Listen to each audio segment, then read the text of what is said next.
Hello everyone, today we are talking about XRP in relation to being a bridge asset when it comes to CBDCs. CBDCs are coming, every single country will have one, but there is a problem when it comes to interoperability, when it comes to using DLT technology to interlinking these CBDCs, where XRP is going to be positioned. Firstly, a clip I'm going to play is from Brad Garlinghouse explaining the whole situation. I want to layer this video in certain steps. So the first step is going to be wholesale CBDCs versus retail CBDCs. Then we can sort of understand when all the CBDCs are going to be rolled out in comparison to wholesale and retail. Then going into Ripple's CBDC solution, position XRP as that bridge asset. Some examples that we have here. Then coming to consensus at the end of the video. If that's something that interests you, leave a like down below. Stay around to the end. And without further ado, here we go. Okay, so firstly, what is the difference? Well, firstly, retail CBDC is issued by a central bank for the general public, for citizens and businesses to transact retail payments. And the wholesale CBDC is issued by a central bank for banks to make large payment transactions between each other. Now, stakeholders is a very important part because retail CBDCs have a wide range of stakeholders. When you think about legislators, or just the retail payment ecosystem, there's more in terms of eyes on public policy, so regulations of retail CBDCs will take longer. And wholesale CBDCs have a smaller range of stakeholders. So with this information, it suggests you will see wholesale a lot sooner than retail. Right now, moving on to Ripple's CBDC solution. So based on the XRP ledger, yes, this is true. It is the same tech. It is fast. It's customizable. It is programmable. But each nation's CBDC will be hosted on a private version of the XRP ledger. A private version, yes. You know the XRP ledger to be public, decentralized, permissionless. This is not good. This is not good for central banks. They want centralization. They want control, right? So this is perfect for them. Then you can see CBDCs being bridged with XRP, which pushes me onto this video of Brad Garlinghouse, Ripple CEO. Yeah, Ripple has always taken the point of view that these are complementary. We're trying to work with the industry. And at the end of the day, if you have a plethora of CBDCs, you still have the need to settle from the British pound to the Argentinian peso.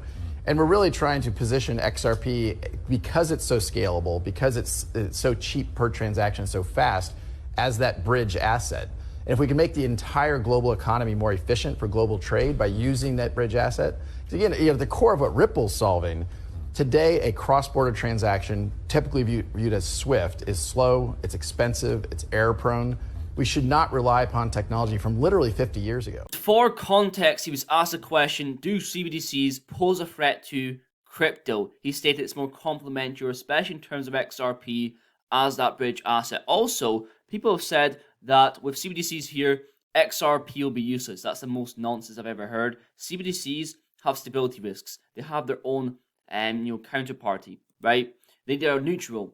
A counterparty risk-free asset like XRP, acting as a bridge for seamless transactions. Also, he stated retail CBDCs, when it comes to regulations, take a little bit longer. Swift has stated all the hurdles that comes with CBDCs. We can see here, right, on CBDC tracker. So next year, I can imagine the majority of these being orange in the pilot sort of stages, and a lot of them being launched. But I feel like a lot of people have a vision that everyone and everything will be using CBDCs by 2023. Even if you look here in the UK, for example, King Charles banknotes entering circulation, right? When do you think that is? They're entering mid-circulation in mid-2024. And this suggests to me that it's not just, CBDCs are going to be rolled out and cash is getting thrown away straight away. It's more of a slow migrating process, making it easier on the general public, right? The slow migration process.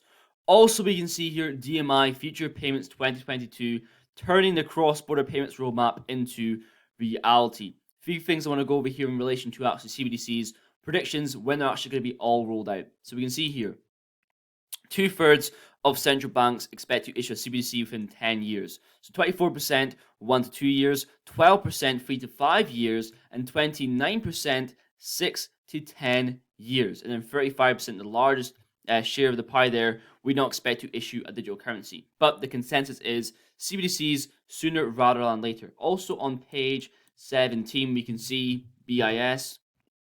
So yes, 20%.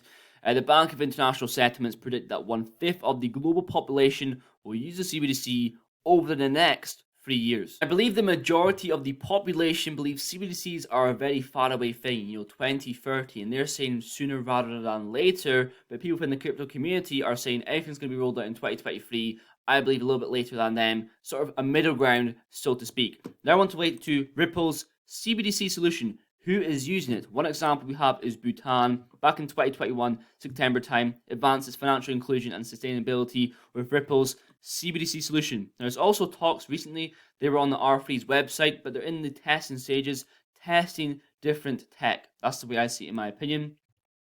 So we can see here, inclusion 85% by 2023, sustainable. So more into detail about the private version. So beyond privacy, the CBDC solution is also custom designed to handle payments at the volume of transactions required by a successful retail CBDC. Retail, we spoke about those earlier. This provides central banks like the RMA with the security, control, flexibility they need to deploy a CBDC without compromising financial stability or monetary policy objectives. So we can see here, interoperability is a problem, it is being solved. In conclusion, Ripple has created the correct infrastructure for building CBDCs with XRP as that neutral bridge asset. And when we talk about a private version here, we're not talking about a separate cryptocurrency. When they get XRP, they're taking it from the main chain, and that is more demand for XRP on top of that. Now we're talking about management of CBDC development. Let's talk about stablecoins here. Recent news with stablecoins, the Republic of Palau is working with Ripple to create a national stablecoin. Palau are an island country with 500 islands, and they're IMF approved. And they actually have no central bank, one of the only countries in the world not to have a central bank. We can see here, quotation marks. So, our goal is to have a USD-backed stablecoin, which is our step forward to our own CBDC. Yes, even island countries are pushing towards their own CBDC. Huge, right? Also, lastly, gold telegraph. And this is true when it comes to obviously moving back to the gold standard, what to speak. In my opinion, we can see here. So, when CBDCs are all over the world and digital currencies are heavily managed, let's see who is dumb. I think he's replying to Mark Cuban there. So, Mark thinks gold can be replaced with something better. Thousands of years, CBDCs are coming as central banks stockpile gold. Wake up. Yes, and how DLT, how these cryptos are going to place into this new financial system. I made videos on this before. A lot of people misinterpret though, right? I made a video here where I said XRP is gold, XM is silver, and XCC is copper. In no way am I saying XRP will be backed by gold. I was saying it's similar in terms of the qualities, it's valuable, it's precious, it's worth a lot. Not maybe in terms of actual scarcity of supply, but the market XRP is felicitating when it comes to cross-border payments in the trillions. Now, for XRP itself to be backed by gold, to me makes no sense. It's a free-floating asset. It is decentralized. You can't create, destroy, and then pin the price to another asset. On top of that, there is no issuer, right? There's a finite amount of supply. I really can't get my head around that XRP being backed by gold. I cannot see that. Maybe you can educate me or let me know why you think that down below. But that's pretty much it for today's video. I haven't went into much detail about XRP being a bridge or the actual examples. So I'm going to do a continuation of this video. So like the ones that I did with the H-bar video here, place in the new financial system. I did it with XCC. Now I'm going to do it with XRP probably next week. It's placed in new financial system, acting as a global liquidity bridge. Stay tuned for that. But to me, as far as today's video, thank you very much for watching. Please leave a like down below, and I will see you guys in the next one.